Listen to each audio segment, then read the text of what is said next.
저희가 이전에 홍민호 교수님께서도 말씀해 주셨지만 스머프라는 모임이 이제 개별 공부하는 모임에서 이렇게 자료를 모아서 실제로 어떤 실질적인 리절트를 얻을 수 있는 그런 데이터가 어느 정도 모였다고 생각을 하게 되었는데 그 중에서도 이제 모가드가 아직 국내에서는 환자 데이터가 발표가 된 적이 별로 없습니다. 외국에서는 지금 계속 각 나라마다 한 건씩 이상씩 발표가 되고 있는데요.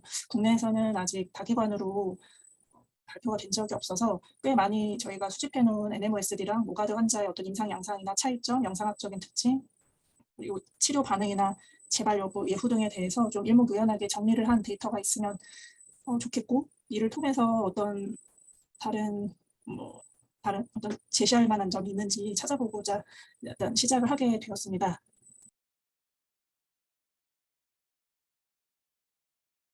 저희가 지난 6월 3일 키읔오프 미팅을 했을 때 최초로 CRF 버전 1.0에 대해서 살펴보고 수정할 점이 있는지 보고 각 공동 연구자분들이랑 이제 브레인스토밍을 했었는데요. 그때 이제 제가 말씀드렸던 가장 기본적으로 보고자 하는 이 연구를 통해서 이제 보고자 하는 것들이 이제 이런 내용이었었습니다. 네. 임상 양상이 어떤지, 발현 비율의 차이가 있는지, 증상이 얼마나 심한지, MRI의 어떤 특징이나 CSF 실험의 어떤 파라클리니컬 테스트 특징, 그리고 국내 신경과 의사들은 모가드 환자를 접했을 때 치료제를 어떤 걸 선택하는 경향이 있고 재발이 되었을 때 어떤 치료제를 그 다음에 선택하고 유지를 하는지 실질적인 재발률 이런 것들을 이제 보고 싶다. 즉 국내 모가드 환자분들의 어떤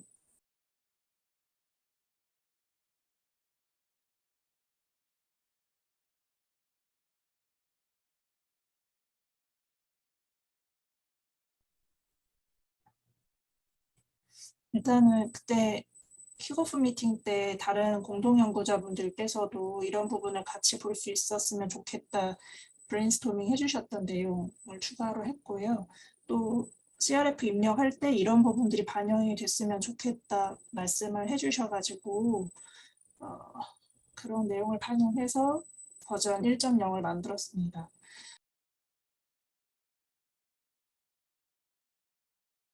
이제 처음 입력하실 때는 엔트리 폼을 입력을 하셔서 이것은 이제 아주 간단합니다. 환자 이름이랑 그 각 병원의 기관의 이제 병록번호랑 등록하게 된 날짜 그리고 이제 진단명이 이것들 중에 하나를 현재는 스머프 데이터를 모으고 있었는데 일단 저희가 빨리 수집해야 되는 건 NMOSD랑 이제 모가드이기 때문에 일단 이 두 가지 중에 하나를 선택해서 먼저 입력을 해주시면 좋을 것 같고요. 이런 식으로 입력을 한 다음에 항체가 이제 뭐가 양성이 나왔는지 선택하고 이 환자에 대해서 연구자분이 기억해두고 싶을 만한 특이사항이 있으면 블라블라 입력을 하신 다음에 각 연구자분들에게 해당하는 그 이메일 주소를 클릭을 하시면 됩니다.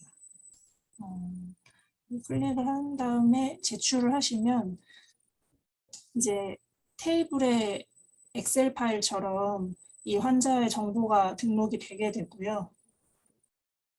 네, 그런 이거는 다음에는 이미 이제 저희가 기존에 하셨던 분도 있고 지금 계속 하고 계신 분도 있고 어쨌든 이제 모가드하고 NMOSD 환자들을 이제 모을 거잖아요. 근데 그걸 모으려면 우선 이 폼에다가 그 환자를 입력을 해야 되는 거죠. 그래야 그 환자 리스트 중에서 우리가 모가드 연구에 들어갈 환자를 우리가 선택을 할 수 있으니까요. 네. 그래서 그렇게 하신 다음에 모가드 CRF 링크는 이제 이렇게 됩니다. 이거를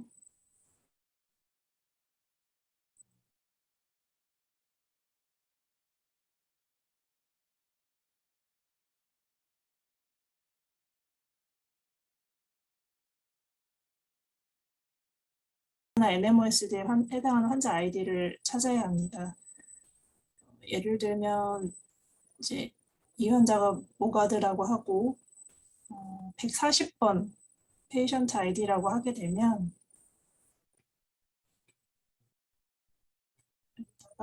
140을 치시면 연결이 이제 된다고 합니다. 그래서 환자 아이디, 페이션트 아이디를 먼저 입력을 하신 다음에 진단명은 이 두 가지 중에 이제 하나가 되겠습니다.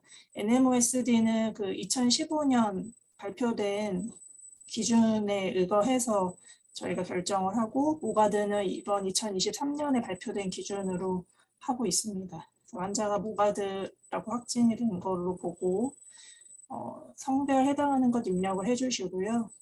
잠깐만요. 여기서 네. 그 환자 이 연구의 inclusion criteria 그걸 한번 좀 확인하고 넘어갈까요? 인클루전 크라이테리어는 이 화면에서 제일 위에 아마 아, 있겠죠. 네. 네. 예, 여기 있습니다. 그 19세 이상 성인이면서 각 질환의 진단 기준에 부합하는 환자가 되겠고, 이 내용이 지난번 큐고프 미팅에서 이제 없었는데 추가가 되었는데요. 최초 발병이랑 상관없이 이제 최소 지난 5년간 각 기관 연구자분들께 한 번이라도 다녀간 적이 있는 환자는 모두 입력을 하도록 저희가 계획을 하고 있습니다. 네. 그래서 이게 되게 중요한데요. 그러니까 일단 많은 환자를 모으기 위해서 한 번이라도 지난 5년 동안 적어도 한 번이라도 진료했던 환자는 다 입력을 해. consecutive patient니까 전부 다 입력을 해야 되고요. 그러니까 최초 발병이랑 상관없는 거죠. 그러니까 예를 들어 뭐 한 10년 전에 발병했던 환자도 예를 들어 뭐 1년 전, 10년 전에 발병했던 환자인데 내가 뭐 한 달 전에 그 환자가 외래 왔어요. 그러면은 그 포함이 되는 거죠. 그렇죠? 그다음에 뭐 지난 5년간이라고 했는데 사실 이거는 뭐그 연구자들마다 조금씩 다를 것 같아요. 그래서 뭐 저 같은 경우는 뭐 지난 10년 정도 다 포함시킬 생각이고요. 그거는 이제 연구자들마다 이제 각자 선택하셔서 하시면 되겠습니다. 근데 가능하면 많은 환자를 모으고 싶은 연구니까 요 기간도 그것에 따라서 본인이 할 수 있는 최대치로 좀 잡아주시면 좋을 것 같아요. 네. 그래서 이게 그러니까 retrospective study이고, 네. 그 consecutive patient enrollment가 되는 거고요. 그렇게 되면 이제 나중에 뭔가 문제가 생길 거예요. 왜냐하면 어떤 문제가 생기냐면 이제 selection bias가 생기는데, 음, 그래서 이제 그거는 저희가 incident cohort, 그러니까 저희가 이렇게 전체적으로 모은 환자들 중에서 그 incident cohort, 그러니까 이제 최초 발병으로 그 기관에 엔트리해서 진료를 쭉 받은 환자를 대상으로 하는 인시던트 코호트만 따로 구성을 해서 전체 코호트와 결과가 어떻게 다른지 이런 것들을 좀 비교하면 되게 어느 정도 우리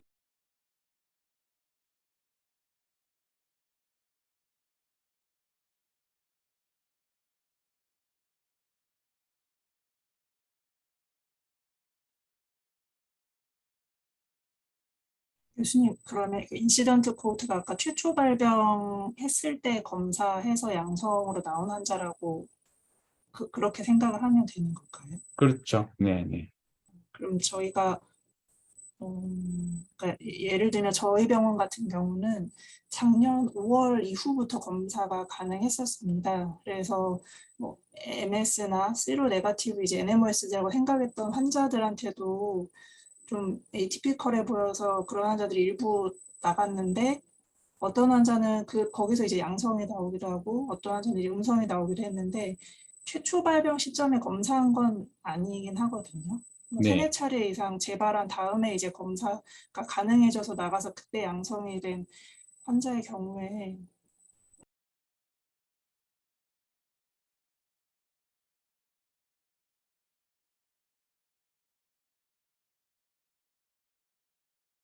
네, 양지원 선생님 질문 덕분에 그 스터디 디자인에 대해서 다시 한번 좀 생각을 해보게 되었습니다. 그래서 그 정리된 생각을 좀 다시 한번 말씀을 드리려고 하고요. 우선은 이 연구 디자인이 그 후향적인 연구라는 것에 대해서는 다들 이미 이해를 하셨을 것으로 생각을 합니다. 근데 이제 그럼 어떤 그 케이스를 이제 등록하느냐 하는 그 문제인데, 제가 그 인시던트 코호트에 대해서 얘기하면서 약간 좀 혼동이 있었던 것 같아요. 그래서 그 부분을 좀 정리를 하려고 합니다. 우선 그 인시던트 케이스라고 하는 거는 그 prevalent 케이스에 하고 좀 대립되는 그런 개념이고요. 일단 우리 연구는 그 prevalent 케이스를 등록시키는 그런 연구입니다. prevalent 케이스의 자료를 수집하는 그런 연구고요. 어떤 정해진 기간, 그러니까 제가 5년이라고 말씀을 드렸는데 5년 동안 그 NMOSD 혹은 모가드라는 진단이 레이블링된 그런 그 모든 환자를 consecutive patient를 이제 수집하는 그 연구가 되겠습니다. 근데 좀 인시던트 케이스는 뭐냐? 인시던트 케이스는 그 5년이라는 기간 동안에 NMOSD 혹은 음, 모가드의 첫 번째 그 에피소드가 발병해서 그 병으로 진단된 그런 경우를 얘기하는 거거든요. 그래서 예를 들어 어떤 환자가 그 지난 5년 사이에 어 그 1회 이상 그 병원을 방문했기 때문에 그러면 prevalent 케이스로 이 자료가 수집이 됐는데, 그 환자가 실제 발병은 예를 들어 한 10년 전쯤 있었단 말이죠. 그러면은 그 환자는 뭐 우리 연구의 대상이 되지만 prevalent 케이스니까요.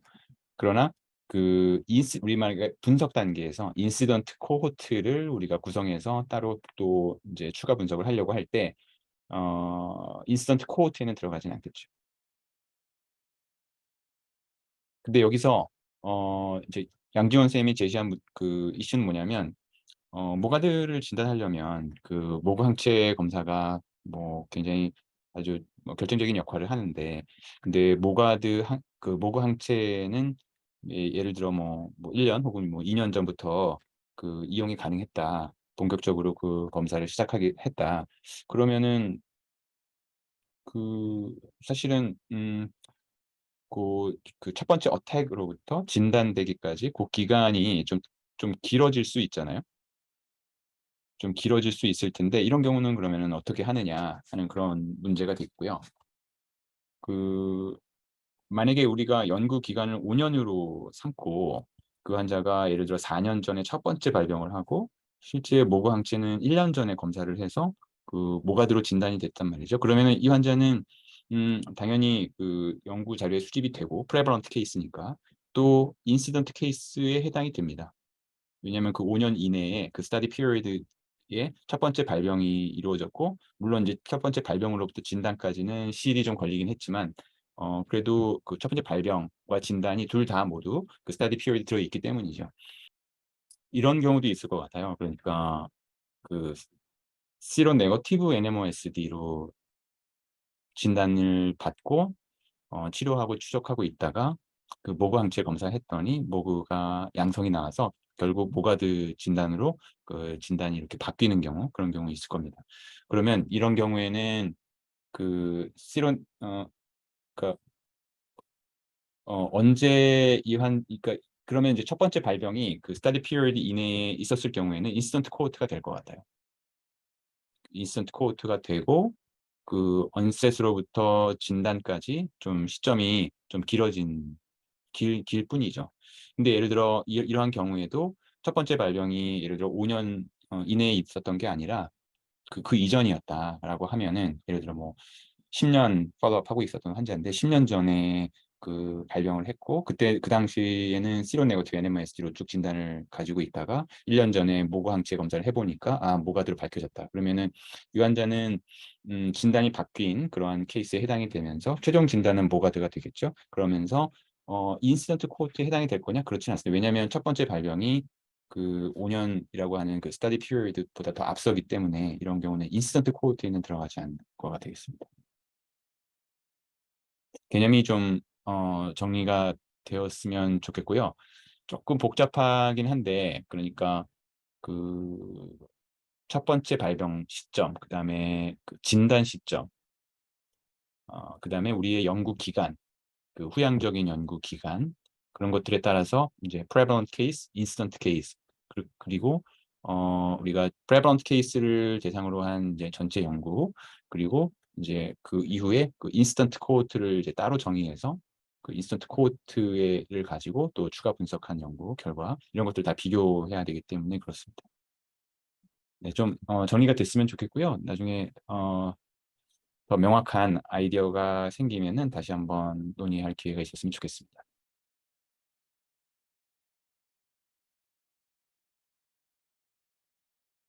네, 성별 입력하시고 생년월일 맞춰서 입력하시고 데이트 엔트리 데이트는 여기 설명에 써 있는 대로 처음 해당 기관에 첫 번째 어택이든 재발이든 어쨌든 처음 온 날짜 몇 년 몇 월까지만 기록을 해주시면 되겠습니다.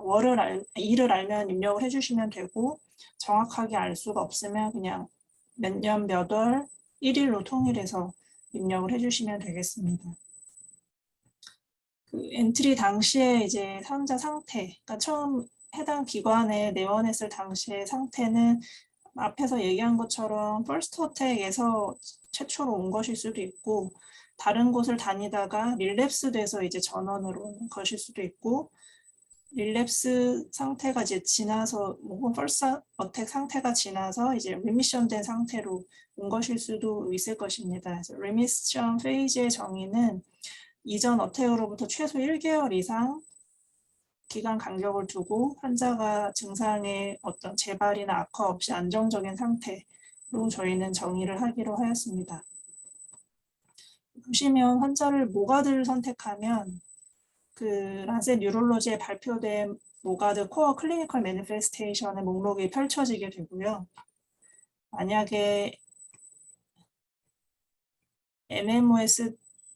NMOSD를 선택하시게 되면 NMOSD 2015년 기준에 맞는 코어 클리니컬 매니페스테이션이 나타나게 됩니다. 이 부분이 달라지게 되겠고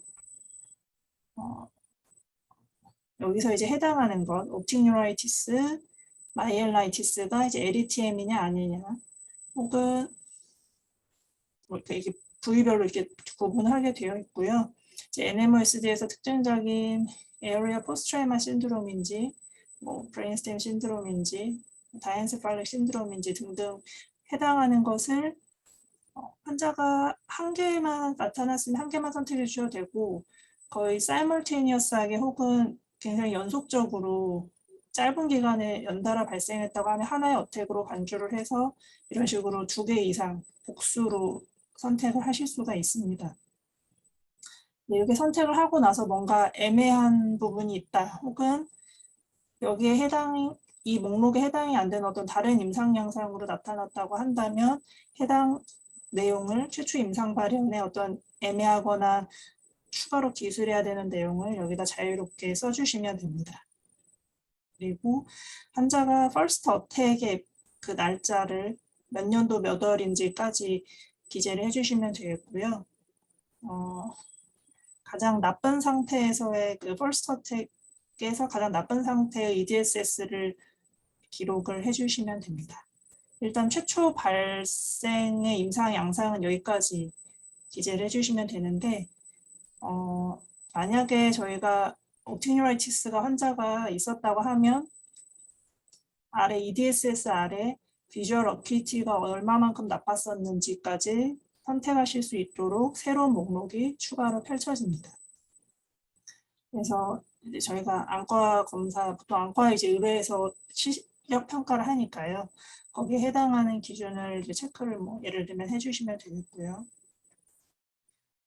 퍼스트 어택의 클리니컬 매니페스테이션이랑 아웃컴 상태를 일단 보고 나서 가장 나쁜 상태에서의 어떤 걸 보고 나서 환자가 재발을 하지 않았는지 혹은 했는지 둘 중에 하나를 선택하시면 되고요. 모노페이직을 선택하면 아무 변화가 없고 재발을 선택하시게 되면 재발을 환자가 총 몇 번이나 있었는지, 뭐 재발이 한 번 있었는지 두 번 있었는지, 그리고 재발의 임상 발현이 그 두 번이든 세 번이든 나타났던 것 모두를 체크하시도록 되어 있습니다. 그리고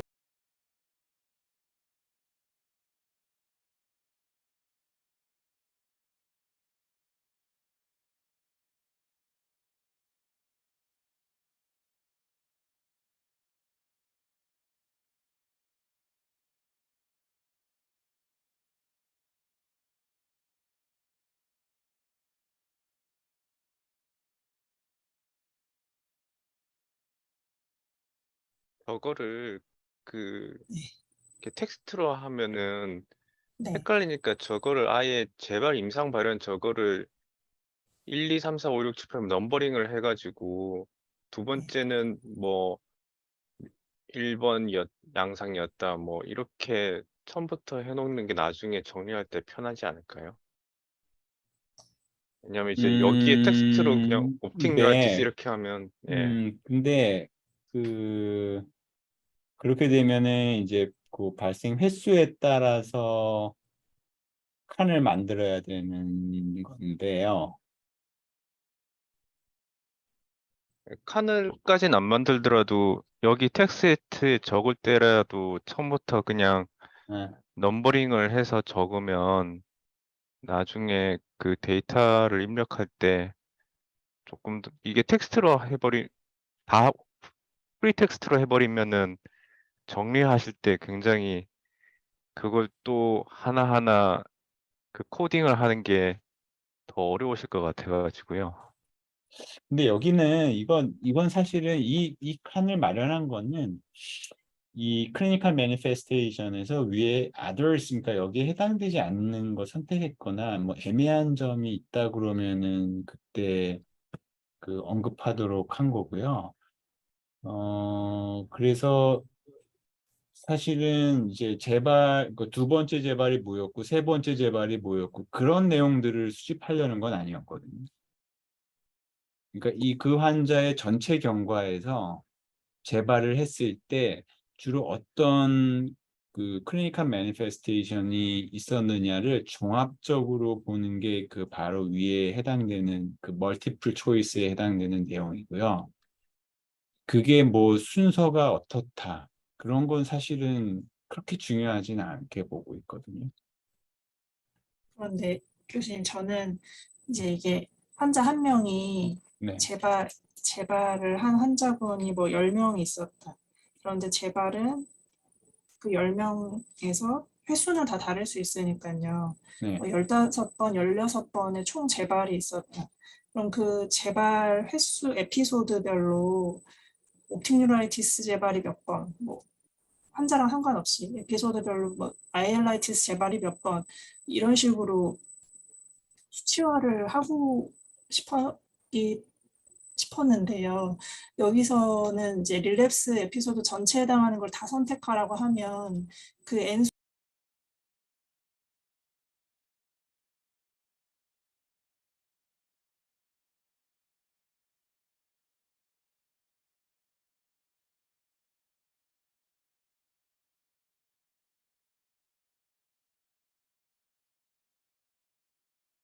팔로업을 하고 있는지, 아니면 팔로업이 로스가 됐는지, 제일 가장 최근에 팔로업한 날짜나 마지막 팔로업한 날짜를 기재를 해주시면 되고요.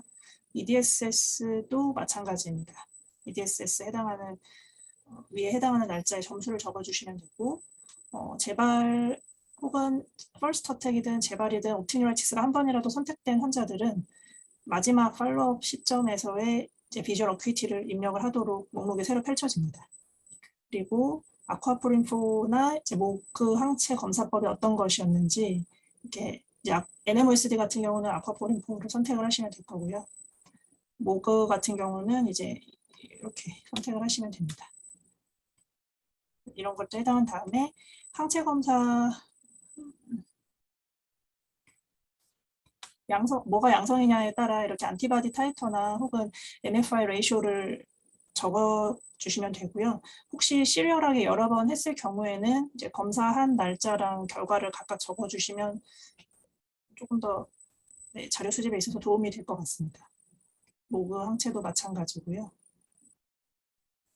그다음에 이제 첫 번째 어택 당시에 했던 급성기 치료 대부분 아마 IV 스테로이드일 텐데 해당하는 것들 했던 것들을 이제 모두 이렇게 복수 응답으로 선택을 해주실 수가 있고 뭐 잠깐만요. 여기 네, 치료로 네, 넘어가기 전에 그 항체 네. 검사 결과에 대해서 잠깐 더 말씀드리면은 모가드에서 지금 릴랩스를 예측하는 인자들 중에 뭐 다들 잘 아시겠지만 모가드 항체 검사가 이게 뭐 네거티브 컨버전 되느냐 아니면 계속 퍼시스턴트하게 포지티브로 나오느냐 하는 것이 중요한 그 프리딕티브 예측 인자로 돼 있거든요. 그래서 그것이 현재 그 모가드 환자에서의 면역 억제 치료를 이제 결정하는 데 있어서 굉장히 중요하게 고려해야 될 인자로 돼 있기 때문에 이제 모그 항체 검사의 결과에서 그 이제 추적 검사들 그 시기하고 그 결과를 타이터와 함께 꼭 좀 적어 주십사 하고 좀 부탁을 드립니다. 저거는 굉장히 중요한 결과가 될 거기 때문에요. 네. 급성기 치료 선택해 주시면 되고 특별히 언급하실 내용이 있거나 마찬가지로 애매한 점들이 있으면 여기다가 그냥 자유롭게 기술을 해주시면 참고하고 더 궁금한 사항이 있을 때 개별적으로 공동 연구자분께 여쭙도록 하겠습니다. 그리고 경구 스테로이드 투약 기간은 20ml 이상 쓴 경우로 한정해서 급성기 치료 이후에 장기간 사용한 경우를 아마 말씀하시는 것 같습니다. 그래서 여기 설명이 이렇게 써 있는데요. 고용량 치료 IV 펄스 후에 20mg per day까지 도달하는 데 걸린 시간을 이렇게 적어주시면 되겠습니다. 네, 이것도 마찬가지로 지금 현재 모가드의 그 재발 예측 인자 중에 하나 중요하게 언급되고 있는 거라서요. 그게 보니까 기존 연구들에 따라서 저 용량을 결정을 한 거고요. 기존 연구에 따르면은 되게 이제 스테로이드 펄스 후에 이제 경구 스테로이드로 스위치하고 이제 서서히 테이퍼링을 하잖아요. 근데 너무 빨리 테이퍼링을 하는 경우에 더 재발을 잘하더라. 그런 얘기가 그런 이제 연구 결과들이 그 이제 반복적으로 나와서 그래서 저희가 20mg per day에 도달해서 유지한 그 총 기간, 그러니까 예를 들어 15mg으로 줄이기 전까지 그 기간을 이제 개월수로 하고 수수점화된 반올림하고 이렇게 하려고 합니다. 네, 그리고 급성기 치료 후에 이제 재발 위험을 줄이기 위해서 사용했던 면역 억제 혹은 면역 조절 치료가 있는지 목록을 체크를 해주시면 됩니다. 이것도 마찬가지로 복수 응답이 가능하고 스테로이드 같은 경우는 여기 이제 네 번째 PD라고 적혀 있는데 10ml 이상 6개월 이상 유지하는 경우에 해당할 때 체크를 해주시면 되겠습니다. 이렇게 테이퍼링 경과에서 뭐 3개월 이내로 단기간 사용한 것은 재발 억제 치료로 보고 있지 않습니다. 여기 해당하는 걸 체크해 주시고 마찬가지로 좀 뭐 특별히 언급해야 되거나 애매하거나 뭐 어떤 내용, 이 목록으로 다 설명을 하기 어려운 내용이 있을 때는 자유롭게 기술을 해주시면 참고를 하도록 하겠습니다. 네, 코멘트 없으시면 넘어가겠습니다. 그리고 CSF랑 MRI는 저희가 First Attack 당시에 했던 검사 결과만 입력할 예정입니다. 만약에 검사를 했으면 CSF 같은 경우는 이렇게 그 아래 추가로 입력해야 되는 란이 펼쳐지게 되는데요. 여기다가 각각의 검사 결과들을 입력을 해주시면 되고 저희가 올리고클로날 밴드는 대부분 검사가 나가니까 양성이었는지 뭐 음성이었는지 검사를 하지 않았는지 체크를 해주시면 되겠고요. 각각 이제 브레인 MRI, 스파인 MRI, 올빗 MRI 결과를 입력을 해주시면 좋은데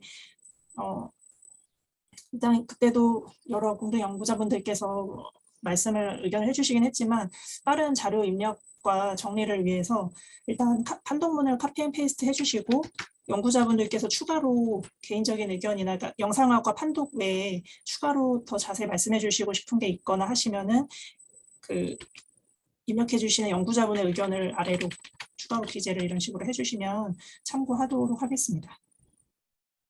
스파인 MRI도 마찬가지고요. 올빌 MRI도 마찬가지로 영상학과 판독문을 기본적으로 카피 앤 페이스트 해주시고 연구자분의 어떤 의견을 추가로 서술해 주시면 되겠습니다. 그런 다음에 이제 제출을 눌러주시면 날아가게 되고, 저희가 이제 그때 또 참석해주신 분들의 말씀이 있었는데, 이게 자료 입력을 하다가 뭔가 실수로 잘못 입력해서 서브미션이 된 후에 수정을 어떻게 하는지를 물어보셨는데, 개별 연구자분들께서 수정을 할 수 없기 때문에 잘못 입력한 환자분들의 뭐 이름이나 아이디나 이런 걸 저희한테 정보를 주시면 저희가 직접 수정하는 방향으로 할 계획입니다. 네. 일단은 자료 수집 기간은 저희가 최종본 CRF 버전 1.1로 할지 이제 그건 다시 홍 교수님과 상의를 해봐야겠지만 하고 나서 이제 각 연구자분들께 링크를 이메일로 보내드릴 거고 링크가 간 시점으로부터 일단 1개월로 생각을 하고 있습니다. 지난번 킥오프 미팅 때 신경과학회 초록을 접수를 해보자 이런 의견을 주셨었는데요. 현재 초록 접수 마감이 8월 21일 월요일까지로 현재는 지금 되어 있어서 적어도 7월 말에서 8월 첫째 주까지는 대략적인 자료 입력이 끝나야 될 것 같습니다. 그리고 연구계획서는 현재 작성 중에 있고 연구계획서도 작성이 되는 대로 공동 연구자분들께 공유를 하도록 하겠습니다.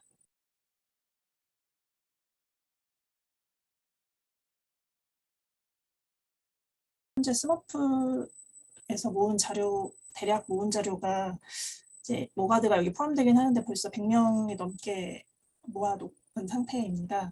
제가 다른 작년이랑 올해 퍼블리시된 뭐 말레이시아에서의 뭐 모가드 연구, 뭐 미국에서의 모가드 연구, 인도에서의 모가드 연구 이런 것들이 지금 퍼블리시가 되는데요.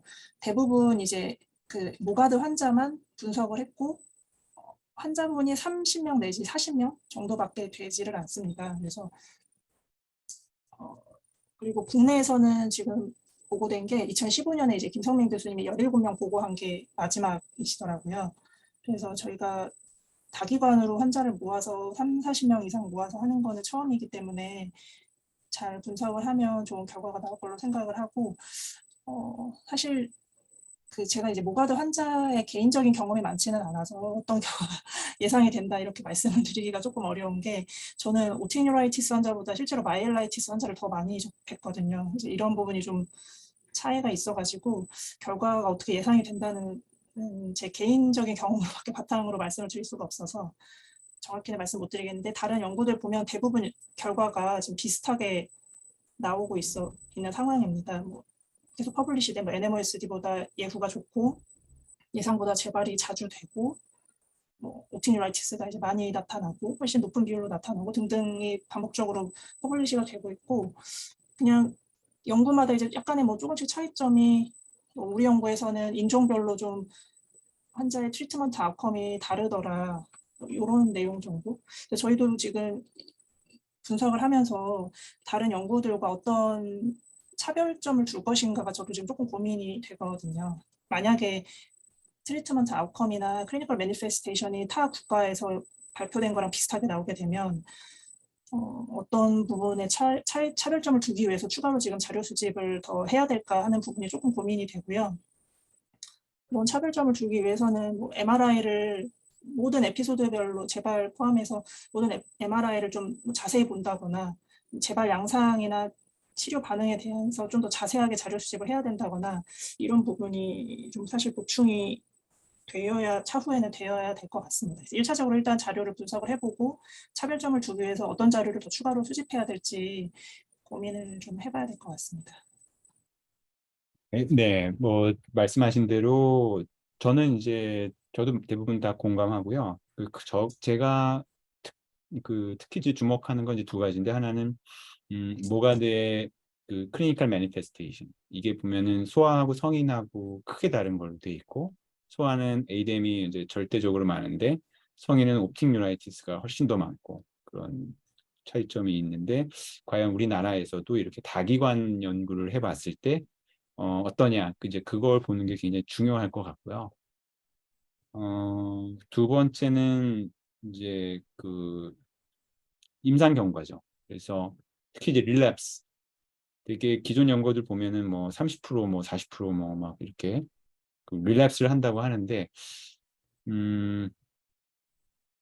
그리고 이제 릴랩스에 관련된 예측 인자가 뭐냐? 그게 이제 굉장히 관심이 많고, 중요하죠. 그게 임상적으로 이 환자들을 어떻게 치료할지, 장기 예후에 대해서 어떻게 이야기해 줘야 될지, 그게 가장 중요하니까.